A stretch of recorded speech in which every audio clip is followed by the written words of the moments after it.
tout le monde, on se retrouve pour une nouvelle vidéo. Donc, vu les conditions actuelles, hein, vent, pluie, je vous avoue que j'ai pas sorti énormément le kayak. J'ai pas été du bord non plus. Donc là, ça commence à s'améliorer cette semaine, donc je vais pouvoir faire quelques sorties.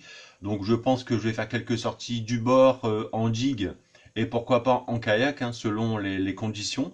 Donc je voulais vous faire cette vidéo rapide pour répondre à une question qu'on me pose régulièrement au sujet de la VHF. Donc on me demande s'il faut la déclarer ou pas. Oui, il faut absolument la déclarer, car si vous vous faites contrôler par la maritime, vous allez avoir une amende, ça c'est sûr et certain. J'ai été contacté par quelqu'un qui m'a dit qu'il s'était pris une amende parce que justement il n'avait pas cette fameuse licence. Donc il faut toujours l'avoir sur vous ou sur votre téléphone en PDF. Comme ça, en cas de contrôle de la maritime, vous allez pouvoir justement justifier que vous avez bien cette licence. Donc on va se retrouver sur l'ordinateur sur Google. Je vais vous montrer comment ça se passe. Ça dure 10 minutes environ. Il n'y a rien de plus simple. Voilà, tout de suite. Alors donc on se retrouve dans Google. Dans la barre de recherche, vous allez taper déclarer une VHF. Voilà, donc ensuite vous allez chercher le site de la ANFR. Voilà, donc une fois que vous êtes sur le site, vous allez descendre un peu en bas et là, vous allez cliquer sur accéder au téléservice. Donc voilà, une fois que vous êtes sur le site, forcément, il faudra créer un compte. Moi, j'ai déjà un compte, donc je vais me connecter directement. Donc quand vous aurez créé un compte, vous allez cliquer ici en haut, demande de licence.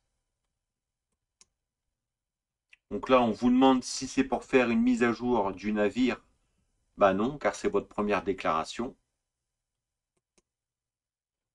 Ensuite, vous allez renseigner votre profil. Donc, si vous êtes un particulier, un pro, une asso, si vous êtes propriétaire ou pas.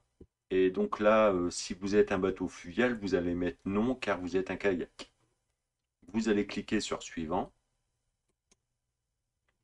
Donc là, ça sera les pièces qui vous sera demandé à la fin quand ça sera terminé. Donc là, il vous faut la preuve de l'immatriculation de votre kayak qui vous a été fournie par la maritime. Ensuite, la facture d'achat du kayak et une pièce d'identité, livret de famille ou passeport. Donc voilà, vous allez cliquer sur suivant. Donc là, vous allez renseigner vos informations personnelles, donc nom, prénom, adresse, date de naissance. Une fois que vous avez fait tout ça, vous allez cliquer sur suivant. Ensuite, coordonnées téléphoniques, donc numéro de téléphone, votre adresse, email. Et là, vous allez pouvoir ajouter une personne à contacter en cas de problème, un proche de votre famille, quoi. Donc ici, vous allez l'ajouter en cliquant sur ajouter un contact.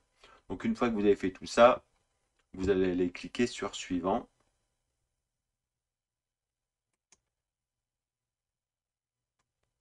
Donc là, le quartier, donc forcément, moi ici, c'est Boulogne. L'immatriculation de votre kayak. Voilà, une fois que vous avez fait ça, vous allez cliquer sur suivant. Donc là, données du navire. Donc là, c'est données de votre kayak. Donc ici, quartier, vous l'avez déjà renseigné, c'est Boulogne. Ici, type de navire, vous mettez plaisance, la longueur de votre kayak. Donc moi ici, c'est 3,70 m, moins de 6 miles, car vous êtes un kayak, hein, on va jamais au-delà. Bon, enfin, moi, j'ai jamais été au-delà. Donc, couleur de la coque, c'est pas important, vous pouvez, c'est pas obligatoire de le mettre.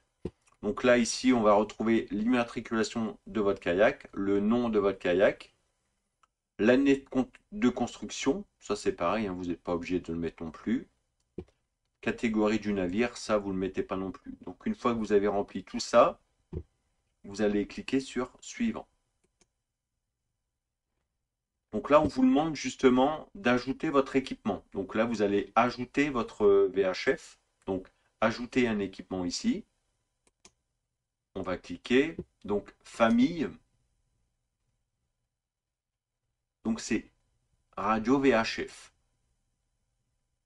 Voilà. Donc type. Donc c'est une VHF portable. Portatif. Voilà. Donc ici, la marque, moi, c'est une Navicom. Voilà. Et donc, la référence, moi, c'est une RT 411.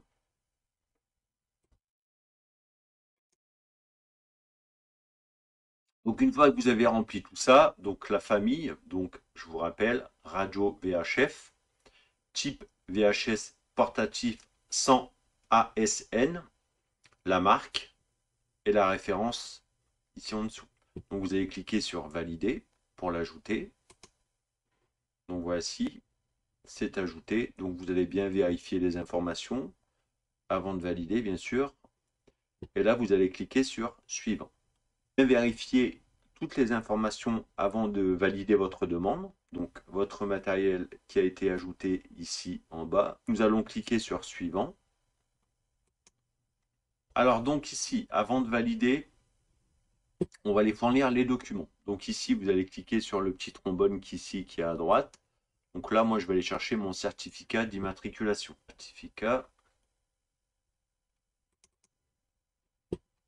Ensuite, je vais aller chercher ma facture d'achat.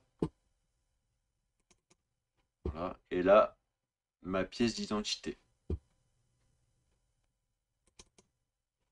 Donc une fois que vous avez joint les 3 documents,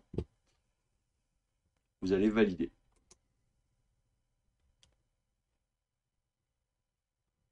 Donc voilà, ça vous confirme bien que votre demande a été prise en compte. Bon bah voilà, une fois que vous aurez fini votre déclaration, donc au bout d'une semaine, 15 jours, vous allez recevoir par la poste votre licence. Donc moi je vous conseille c'est de la plastifier et de la mettre dans le kayak. Après vous pouvez le télécharger aussi sur le site internet en PDF que vous pourrez laisser dans votre smartphone. Comme ça quand vous vous faites contrôler par la maritime, vous pourrez présenter soit la feuille que vous aurez plastifiée ou le format PDF que vous aurez sur votre smartphone.